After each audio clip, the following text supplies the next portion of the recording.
Hello, everybody. This is Treat Dogs Like Dogs podcast number 10.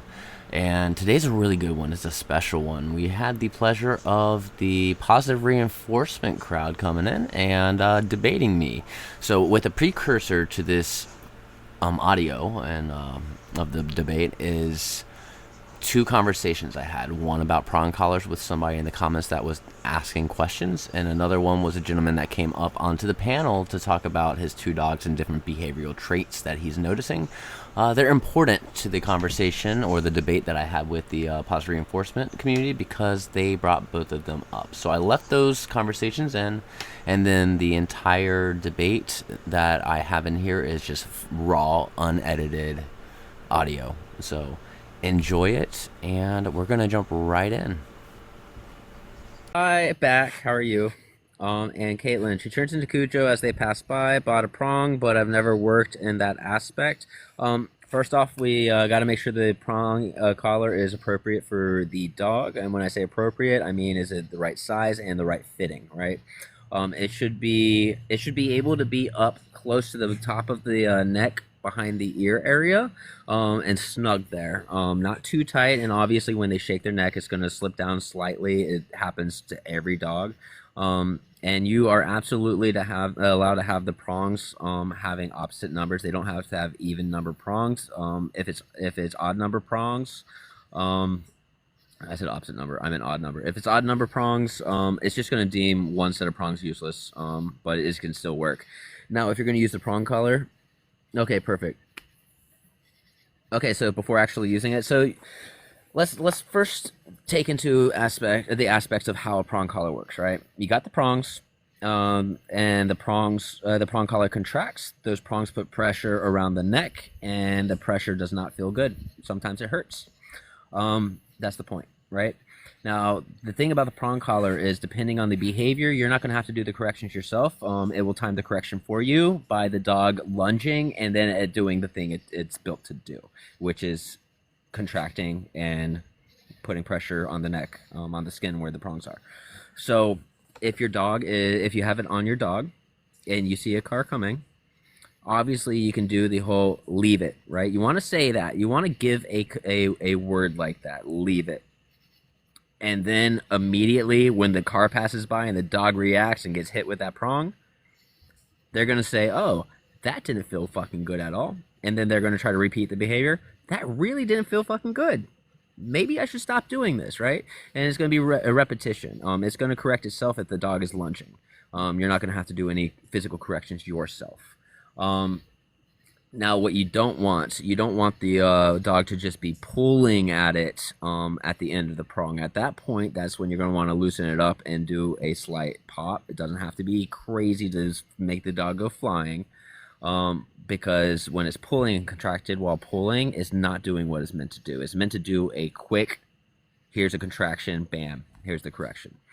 But yeah, I mean, positive doesn't work 100% of the time, right? But what you can do, again, is the leave it command.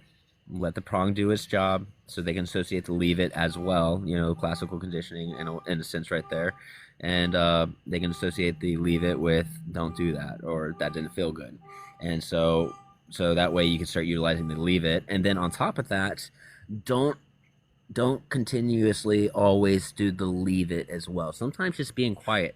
Be quiet and let the dog make a decision. And if they make the right decision, jackpot. Reward the shit out of them, right? So that way they can know what you want them to do as well as what they shouldn't do based off of their experiences. No, for sure, Caitlin. I get it. Absolutely get it. And that's the thing is like all of our dogs are different. They all have different levels of motivation. It's a math problem. I've had a couple trainers explain it this way. It's a math problem, right? You have your own motivators, let's say treats and stuff, right? And let's say that gets you 80% there, versus what they're motivated to do. Now you got to figure out where's that other 20% at. And for you, it might be that prong collar, So it's the motivator you're using versus their motivations, and you trying to figure out a way to supersede it. We had some of the haters earlier come in. Nah, it happens. No, what I I know. like though is that we did have one hater come in, and they stuck around, and then they started having normal conversation, which I thought was really neat because like normally they come in, just yell something and leave, but they're like, I want to stick around, because I told them what I told them in the comments. They kept asking like, what are your credentials? What are your credentials? I'm like, come to my live. I explain it all the time. Yeah. All right, let's see who's Sketch. I haven't seen Sketch. Hello, can you haven't been up before, I don't think. Can you tell me your age? I'm 53. Oh, word. Okay, no, you're good. Hello, Sketch. What brings you up to the panel? I went through a couple hours ago and saw you were up, and so here's kind of my backstory. We got two Malamutes, brother sister, from a litter in 2019. The brother passed away, unfortunately. We still have the sister grown into a beautiful girl. And then more recently, we got two labs. And the reason why your headline here caught my eye is that, so we had these two Malamutes that we got as puppies, and we kind of did everything right with them. And they partly, I think it's the temperament of the dog, partly it was getting them as puppies. They kind of evolved into a differently behaving dog than our two labs have that we got when they were a couple years old. They're not related, not from the same litter, but they were from the same household. And so I think that's kind of my piece from what I've listened to different people popping up, is that there's some things that are very breed specific. There's some things that I think are very specific to when you as the human enter their life, and I'll just kind of leave it there. Yeah. So when it comes to breed specific stuff, when it comes to Malamutes, Malamutes are bred to be extremely independent, make their own choices, and they're great dogs. They're work dogs. They're workhorses. They're strong. They don't know how strong they are sometimes because they also think they're lap dogs, which is funny. And then when it comes to Labrador Retrievers are also great work dogs. They love work, they love a job, but they're very, very malleable when it comes to reward-based training, right? They are very food-driven. Malamutes they're not always food-driven. They can be. And Labrador Retrievers are bred to please. They want to do what you want them to do, while Malamutes want to do what they want to do.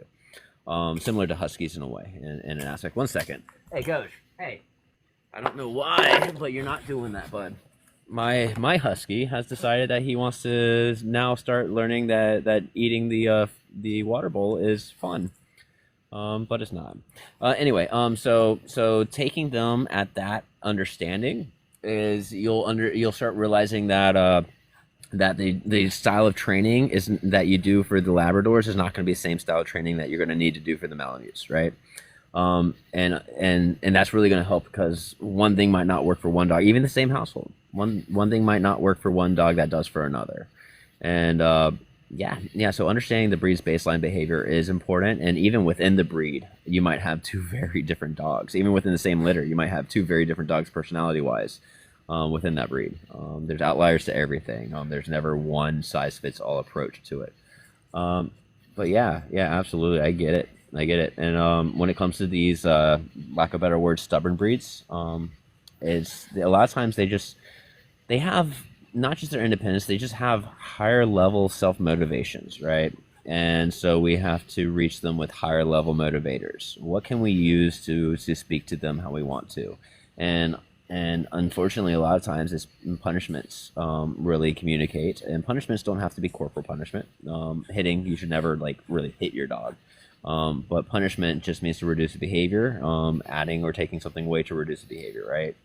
And so an example of a non-heavy corporal punishment would be like if you stop walking because they're pulling on the leash until they stop pulling, and then you keep walking, you're stopping the walk to reduce leash pulling. That's considered a punishment.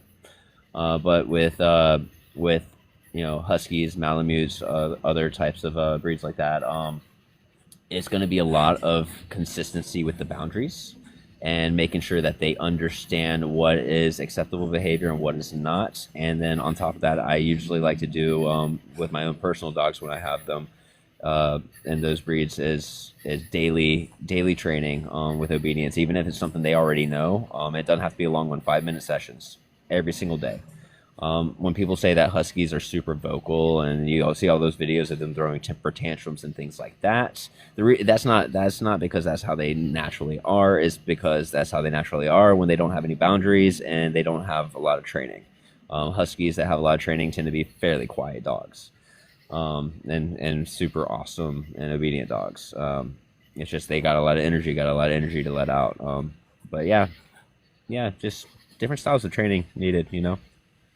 Yeah, our Malamutes were never reactive, as far as barking at other dogs, chasing animals, things like that. Are super mellow. Um, and I got to be careful what I say because everybody can hear me here. But our Malamutes You're good. were smarter than our labs, it would appear, because we were able to do the button training with our Malamutes, like water, outside, go for a walk, you know, and they caught on to that, made that association pretty quickly. Also, like I said, our Malamutes are not really. They're pretty happy if we got to drive somewhere like 2-3 hours away. They'll just curl up in the back of the seat and chill out. And so that's what we consider normal, right? As kind of first time dog stewards. And so then we got these labs, and man, the labs are having a real hard time getting that button thing down. They've been trained at their other, originally to like scratch the door to go out.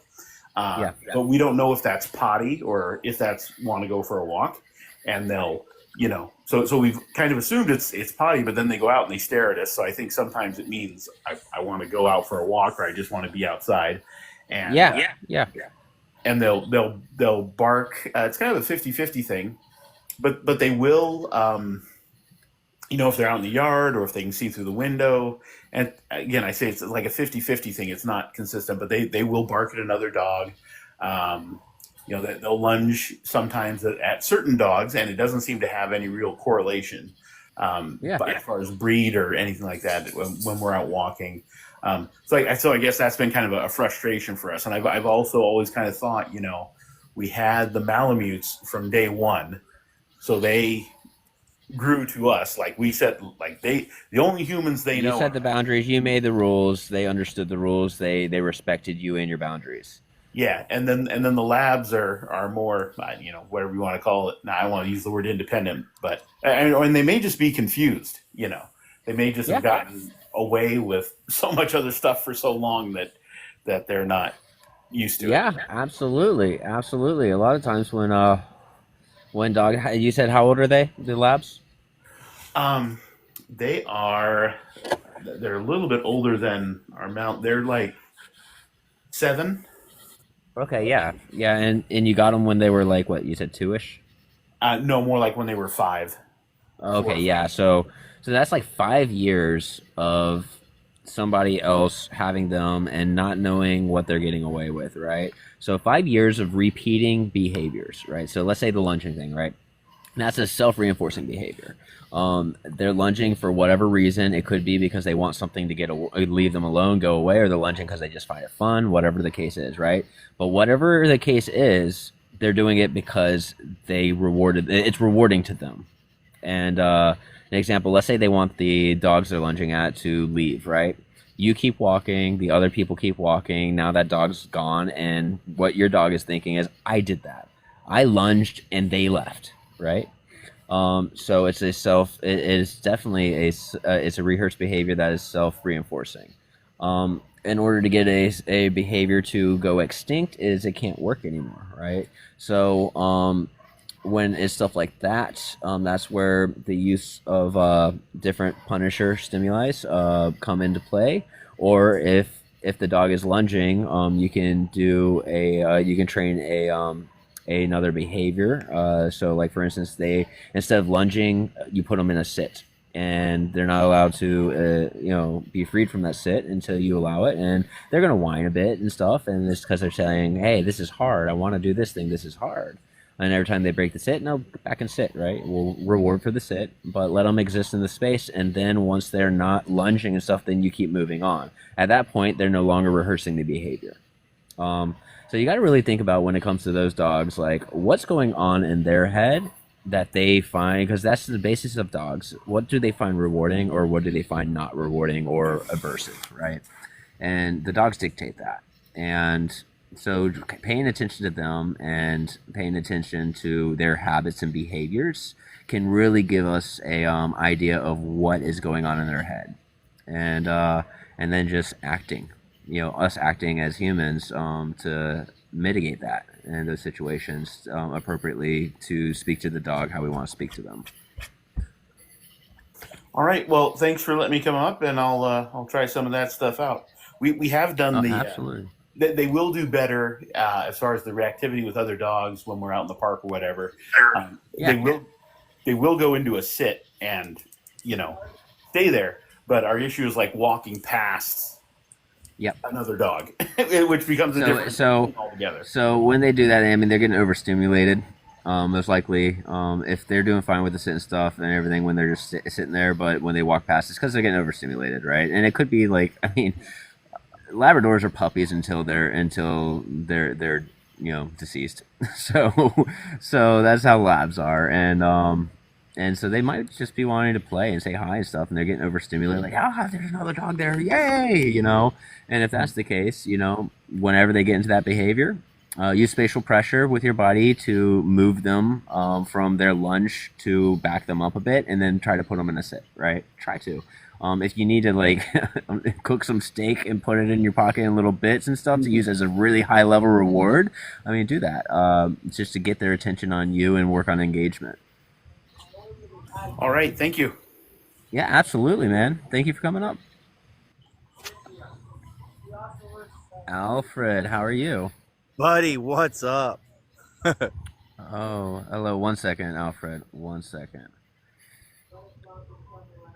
I wasn't even going to go into it. I actually have some really not important, but I have some questions I actually need your knowledge on. If you don't want to, you don't have to get into anything, but I just thought it was funny that you've been fucking public enemy #1 for the last 3 days. It happens. It happens. And speaking of which, hello, Ronnie. Greetings. How are you doing today? I'm doing great. How are you? I'm not bad. Not bad at all. Had a good day. So, what brings you up to the live? So I was curious. The discussion you were just previously having was comparing Labradors to Malamutes in terms of their ability to learn new skills. And we deviated from the original question.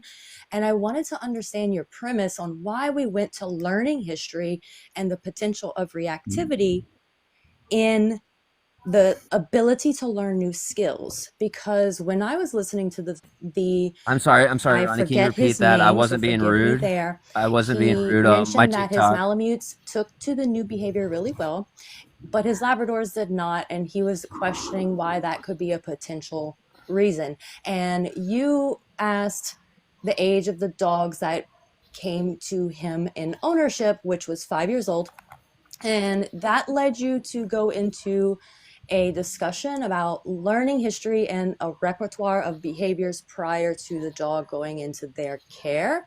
And I'm curious how that quantifies as the dog not being able to learn a new skill.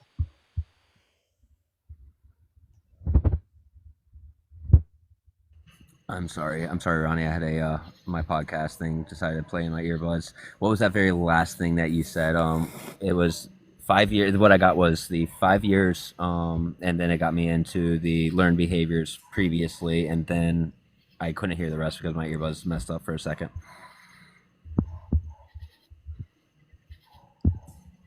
I'm sorry, what was that? My headset just cut out. Yeah, mine did too. Yeah. So what I was saying is I got where you were saying that he got the dogs at 5 years, and then it got into the discussion of previously learned behaviors, and then that's where I lost you for a minute. Right. So I'm just curious where the premise lies on why the learning history of these dogs serves any purpose to quantifying why they cannot learn new skills.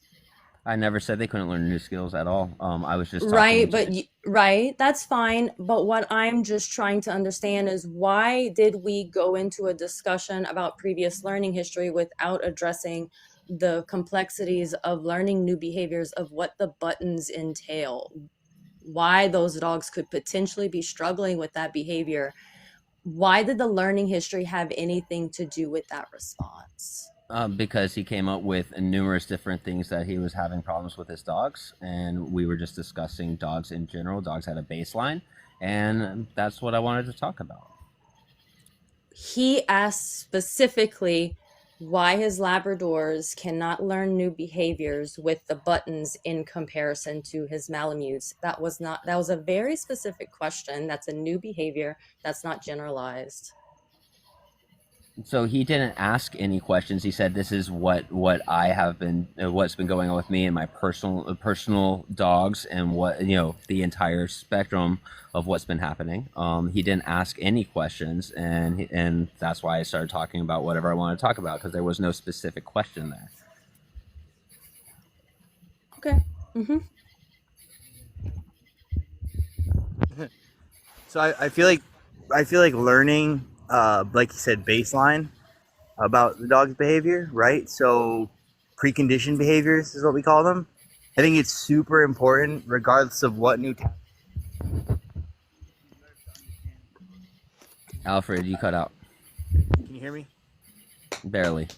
Okay, so you have to like you said, baseline traits are important because you have to understand the dog's preconditioned behaviors, right? So we know what to correct or what can be impeding the new skill set.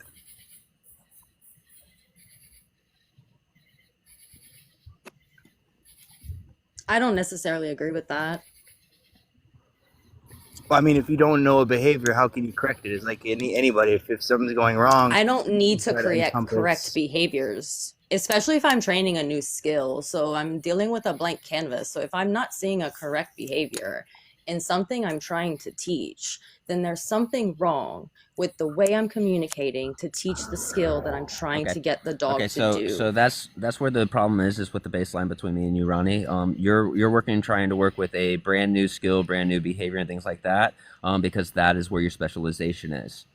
It's My not specialization, exactly where my my specialization is. My specialization is to reduce and remove unwanted behaviors due to reactivity and aggression, right? And then work on other classical and operant conditioning skills in order to allow that dog to exist without those behaviors proceeding. Extinction of those behaviors is what we're looking for. So when I'm talking to that gentleman, that's where my mind's going, because that's what I do day in and day out. While your mind went on straight on to the button thing. Okay, well, Actually, hello. so I deal with. One second, Diane. So I deal with very complex behavior problems. While I will admit my niche is sports, fitness, and rehabilitation, 100%. But when I deal with sports, conflict crops up in my behavior programs all the time.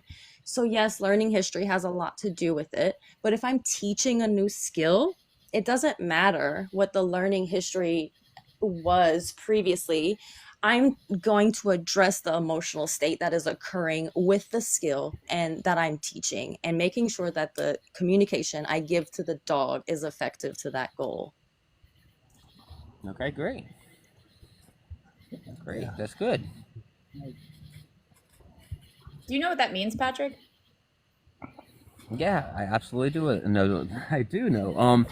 I'm saying that's great because it is great. Communicating with the dog that's effective for the dog in front of you. That's great. Utilizing their emotions or understanding their emotion standpoint towards what their reactivity is, and then working towards that to allow them to be more comfortable in that space. That is great. That's great. So how do you use a dog's emotions for something, let's say, like car chasing? How do you consider the emotion in that problem when constructing your options for your training approach? Okay, so if we're talking about car chasing, then we're looking at the reactivity aspect of it. Are they reactive towards it because they are afraid of cars, or it makes them anxious? Are they overstimulated? Do they find it fun? We can look at all of that if we want to, and then we can work on classical conditioning to change the emotional state. We can work on opposing behaviors as well. I mean, there's plenty of different things you can do. If it's a dangerous behavior, you can also use punishment in order to start extincting the behavior, because that's how extinction works, is the behavior no longer is effective. So let's say we have like a Australian Shepherd, right? And it's chasing after cars. Why is it? What? If You have an Australian Shepherd. You're giving me such a broad thing. I'm not going to be able to tell you exactly why your hypothetical Australian Shepherd is chasing cars. Okay. This is why I do one-on-ones, Patrick, in-person type stop. stuff, and this is exactly why I tell people on my lives when they ask me high-level behavioral modification questions that I can give you a general idea, but I can't give you everything because I could possibly make it worse if I'm not there in front of the dog to see what's going on. That's so interesting you say that. Didn't you just tell someone earlier to put a dog on a prong collar and let it correct itself running after the car? Yes, after having a long discussion, yeah. You did not have a long discussion with them. Well, I had a long enough discussion to know what's going on with that dog. No, you didn't. Okay, yeah, so you know exactly what I think and how I do things. Great, thank you. So Thank you. I have a question about safety. glad you're So here. if you're allowing some dog to self-correct in the mentality of chasing cars, do you not quantify that behavior as unsafe? The chasing the cars or the correction? All of the above. So yes. I believe that the physical correction, the aversive tool, it's not going to feel good. It's going to be painful. I'm not talking yes. about sensation. I'm not talking about that. So what I'm asking is if the dog, let's just use the Australian Shepherd just for mind picture purposes, an Australian Shepherd engaging in the chase, right? On lead, on a prong. So that dog is going from 0 to chase on a prong. You do not deem that as unsafe?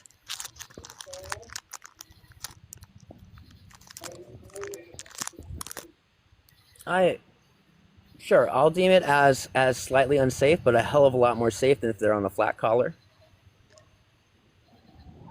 Slightly unsafe? But I'll say slightly unsafe slightly if they're going from 0 to 150. But usually, if somebody is walking their dog on a 6-foot leash, there's not going to be enough run.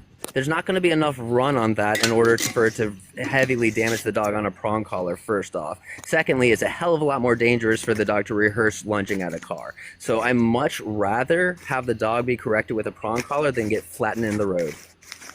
Okay, but didn't you also tell that same person that if the dog doesn't stop chasing the car by correcting itself, running full force to the end of the prong, to then put a little oomph in it and to crack the dog on the prong with a correction as well? What I said is if the dog is at the very end of the prong with consistent pressure pulling on the prong is not going to be effective. So you're going to have to let some looseness onto the lead and give a correction. Yes. So that way the prong collar can do what it's meant to do.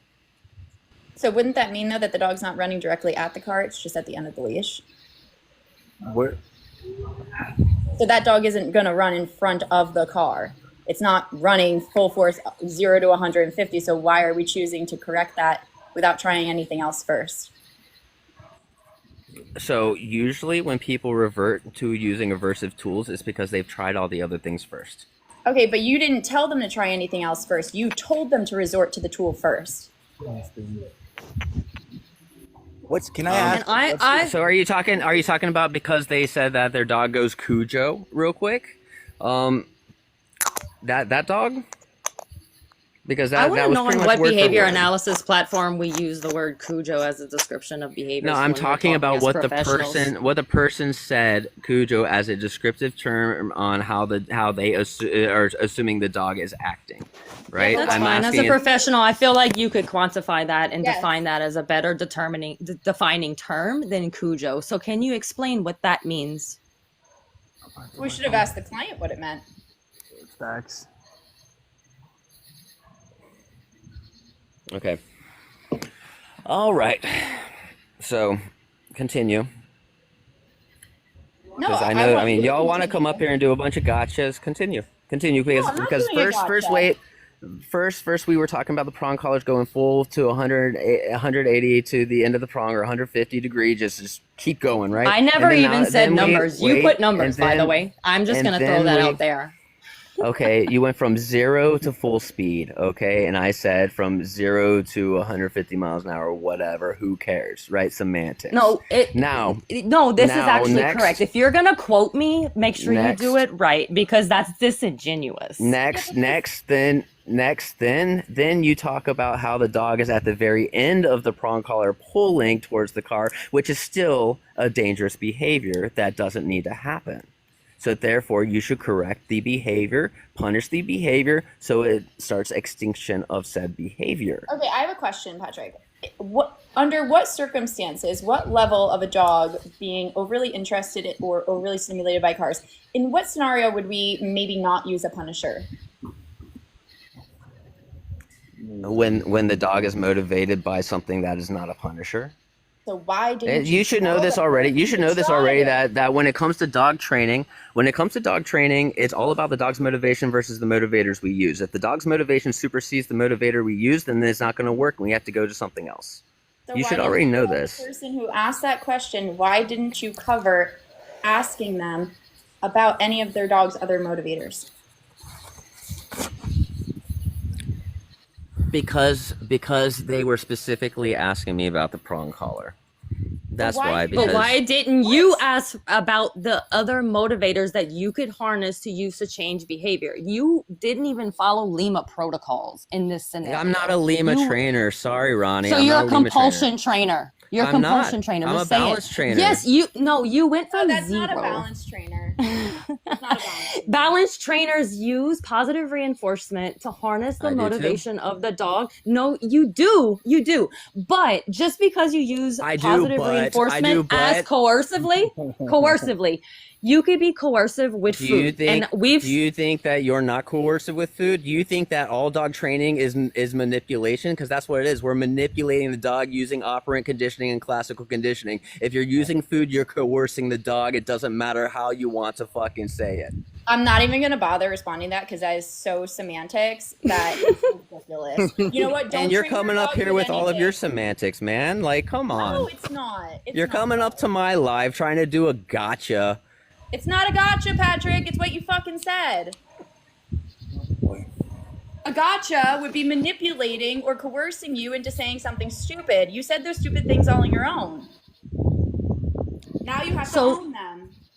You literally went from 0 to recommending the prongs, even if the person asked for suggestions of how to use the prong collar in the scenario. As a professional, if you consider yourself as a balance trainer, you would have exhausted all 4 quadrants before landing in positive punishment. So by that definition, sir, you have landed yourself in the compulsion space. But wouldn't so Ronnie, wait a second, Reeds, real quick. So Ronnie, when I'm working with clients, you might hate this, and I'm okay with this. When I'm working with clients that have a lot of behavioral issues in their dogs, and a lot of them are dangerous behavioral issues, I tend to go to punishment before reward because in order to take it to a bite-sized piece that they can make the client successful, we have to help that behavior out right then and there so it's not dangerous anymore and they can get a grip on things, so that way we can start working towards the positive reinforcement side of things. Did your owners So if a dog is doing a highly dangerous behavior, that behavior cannot continue to happen. Did your Can you explain to me? Go ahead, Diane. On that?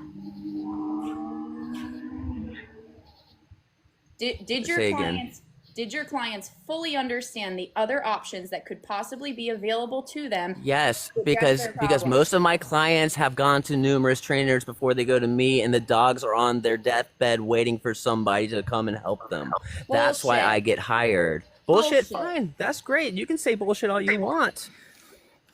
I want to know, what do you quantify? What are you defining as dangerous behaviors that these clients are coming to you for? Okay, let's see. Dogs that have bitten people through the fence, dogs that run out in front of traffic, dogs that do lunge at other dogs and get in fights, dogs that lunge at cars and other moving vehicles, dogs Okay, that let's stop at attack their 5. Let's owners, stop at number dogs. 5 Wait, so we no, could address let's them keep one at a going. We time. can keep going. No, we've got plenty. We can keep going, Ronnie, over and over and over again. Go look at your website. You already say on your website that you don't do behavior modification and you source it out to Because other people. because I used to do it and I don't do it anymore.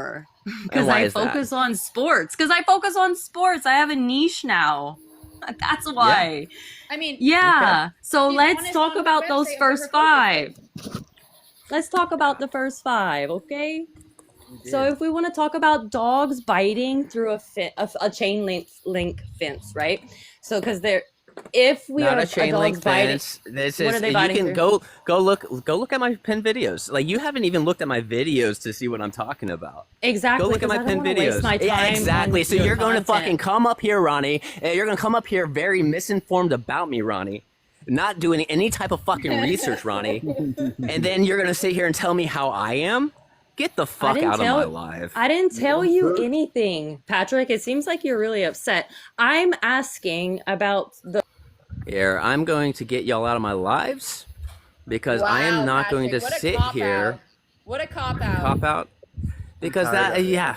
Yep, here. And you want me to get you the screenshots I have of your website, Ronnie? I can do that. Bro, what in the Let's fuck did I fucking- just listen to? You listen to the fucking R plus community come in Dude, here I trying to just- fucking run me through the I dirt just because they're walk fucking into- stupid. They're fucking stupid. I've had this conversation day after fucking day. Oh, Bro, you I'm have a sport seriously trainer, pissed so I know off at everything me. about B-Mod. Yeah, I don't fucking care. No, I know, I don't fucking bro, care. but I'm over God. here. I'm over here helping dogs that are on the route to get euthanized, while they're like euthanized before punishment type bullshit. Fuck them. First of all, can I Yeah, I'm not gonna let you back in. You can go fuck off. I don't care. Can I explain the whole gotchas thing, bro? Because the fact that she kept trying to set you up for shit and changing the variable I each know, time it's fucking was so stupid. annoying, And they've been bro. telling me I've been moving the goalpost this entire fucking time because the way I worded it originally, the thing that started this was on one of Zach George's dumbass videos. I said something along the lines of, use R plus to call a dog off of a squirrel. I'll wait, right? And so everybody's showing me all these fucking videos of like their dog running through the woods or whatever, or a chipmunk that ran into the fucking and got away or whatever, and the dog got recalled and shit like that, right? Okay, cool. So I actually made it a little bit harder because everybody didn't want to realize what I was talking about. Your dog is actively in pursuit of a prey animal trying to eat it. Try to recall that with R plus. It's not gonna fucking happen. Yeah, I don't care if you got a steak or not. And so because of that, I'm moving the goalpost, and then here they're up here doing the same fucking thing. Yes, I do use a lot of R plus. Holy shit. And if you've ever been in my lives long enough, you would know I use a lot of fucking R plus. You'll know that most of the time when people talk about e-collars and shit, I say don't fucking get one unless you're gonna hire somebody to actually teach you how to fucking use it. True. You've done no due diligence to research into me, to figure anything out about me, other than just seeing one video and saying, I didn't fucking like that, so I'm going to come up with some asinine assumption. Come on. The Fucking come figurative, on. the figurative Aussie Jeez, thing had man. me rolling, bro. Jeez fucking man. Like, hey, here's a hypothetical dog and it's lunging at cars. Explain it to me. It's like, are you fucking serious? Have you never worked in B-Mod before? Because anybody can fucking call me up and say, hey, my dog is biting my foot. Okay, and like, what do I do with that information? Fucking nothing. Yeah. Sorry, Reeds, I know you were gonna talk, but I already knew how the conversation was gonna go. I also didn't understand the whole not wanting to know baseline. Like, Weird, that's so yes. important. I started my own business a couple years ago. Yes, doesn't mean that's when I started doing things. Do you think I just started a business and then immediately started getting like a shitload of fucking clients and awards and shit like that? Yeah, that's exactly what happened, right? Fucking A. I love that on Ronnie's fucking website. It says, oh, I understand that other teams are okay with using aversive tools, and I am not a judgmental person at all. Right? And then we have this nonsense. Fucking A. That's great. I mean, we could do this differently. I could get everybody except for, let's say, Reeds and a couple other fucking people up here and invite only one of you up, and then we can play that game the same way. Since, you know, you guys wanted like 2-3 people up here just so that way you can piggyback off each other. We can absolutely do that if you want to do that. Do you want me to drop down? No. I can have more people on at any time. I was just fucking talking. Reeds, sorry that I cut you off. I'm sorry. My apologies. No, you're totally good. I had some questions for them, and you're totally good. Has this When been did all I day, say they Patrick? weren't? I mean, they just recently came in. Well, I didn't say the entirety of opinionated dog talk trainers aren't real trainers. When did I ever say that? Yeah. You know what's really funny? I'll guarantee they were screen recording the whole time too, so that way they can make stupid ass cuts and edits, so they can say, "Look what we got. Look what we did." And you I know I ignored it, but I caught it. They thought they were being clever when they're like, "That's disingenuous." Like they purposely did that. They've been making videos about me saying that word. Oh my god, yeah. Fucking, was it Yeah. Laura? Was that her name or is it Laura? I think it's Laura. I don't know. I honestly can't Something. remember everybody's names. Lonnie's like the only one that I remember their name. Everybody else, like I just Lonnie, don't I care thought it was enough most Ronnie. of the time. Lonnie, Lori, I don't know. Now I don't. Ronnie. Ronnie, there you go. Thank you. Thank you. See, that's how little I care about you. Oh, fuck, Jesus. Patrick. Dude, I thought I was bad with names. Damn. Fucking A, man.